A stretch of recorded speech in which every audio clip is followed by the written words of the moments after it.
there comes a man who, thinking not of selfish greed or pining for the rabble's futile cheers, lives but to serve, and serving lives indeed beloved and honored through the ageless years. These are lines from a poem dedicated to Paul Harris by Herman H. Hansen. To Paul Harris, the beloved founder of Rotary and President Emeritus of Rotary International. Here is Paul in his Chicago office in the Secretariat of Rotary International, still giving generously of himself to the organization which he founded here in Chicago 37 years ago. That handsome desk came all the way from Australia, a gift from the Rotarians of that island continent. Those photographs on the wall are a few of Paul's souvenirs of his visits to Rotary clubs around the world. In the life of an individual, 37 years is a long time, but it's a brief time indeed in the life of a social movement. Rotary is still in its infancy, fathoming new depths, exploring new fields.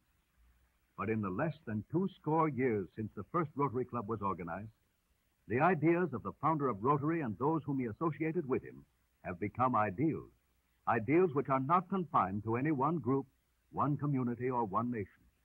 They have been accepted by men of practically all nationalities, all political and all religious beliefs, by 210,000 business and professional men in more than 50 countries throughout the world. We were about to interview Paul, but as he evidently is leaving for his delightful home in the Morgan Park residential area of Chicago, let's follow him and visit Comely Bank, as so many Rotarians have done.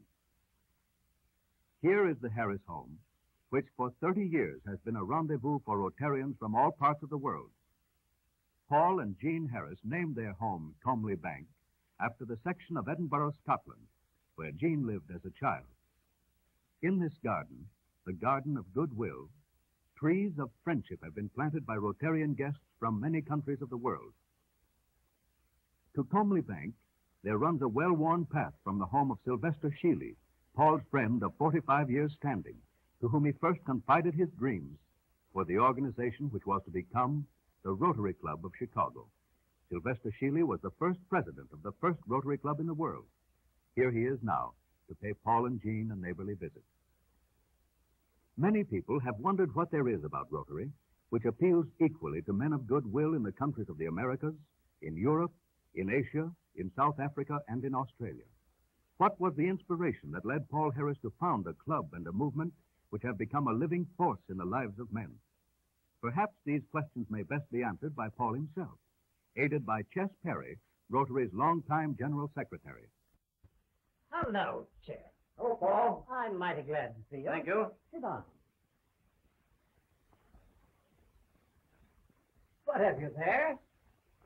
A letter from a Rotarian in Western Canada who is preparing a history of his Rotary Club and asking us a number of questions about the organizing of the club some 30 years ago.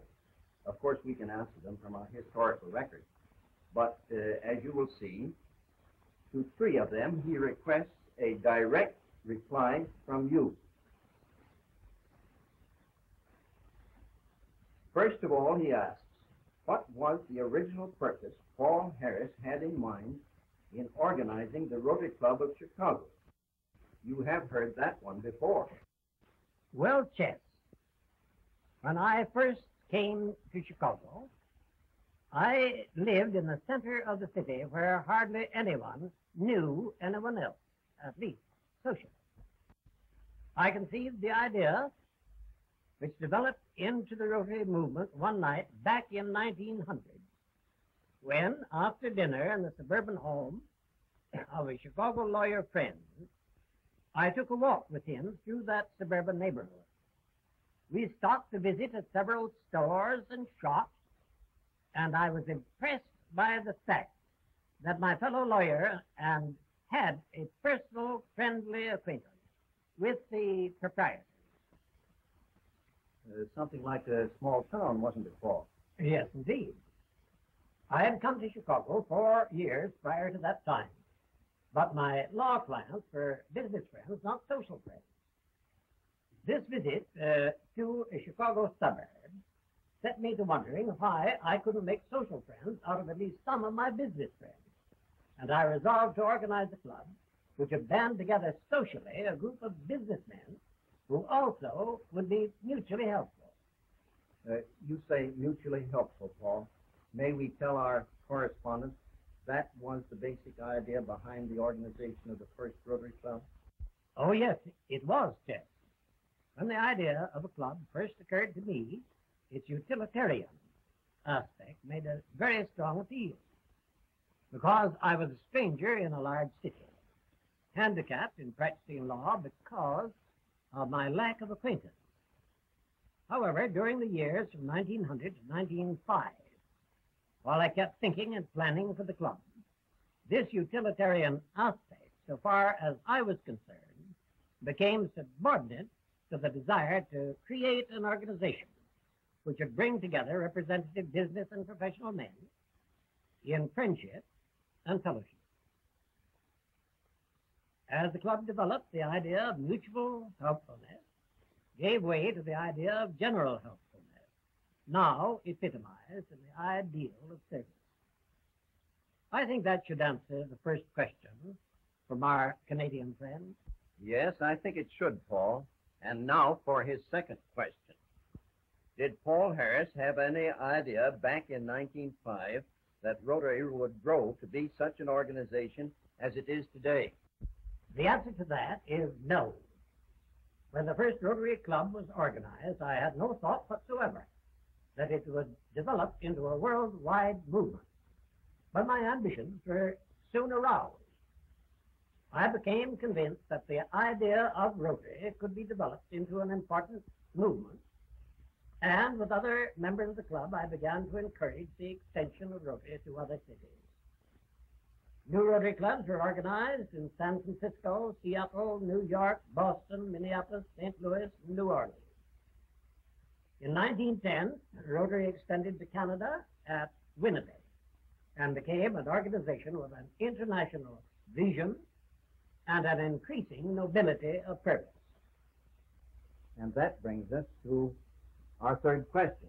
Our correspondent is not only interested in the past, but he also wants to know what you, as the founder of Rotary, think about the future of Rotary.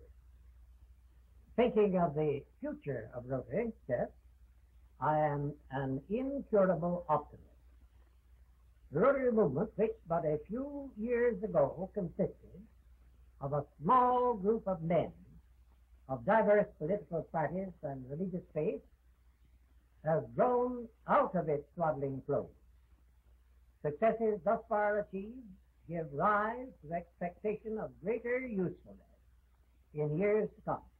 My hope for the future is that Rotarians will continue to be ambassadors of goodwill to high and low, rich and poor, to all races, to devotees of all religious faiths, and to members of all political parties, that Rotarians will be purveyors of tolerance, forbearance, helpfulness, kindliness, neighborliness, and friendliness, that through our worldwide Rotary Fellowship, our business and professional men, united in the ideal of service, we shall achieve our goal of international understanding, goodwill, and cooperation for the welfare of all mankind.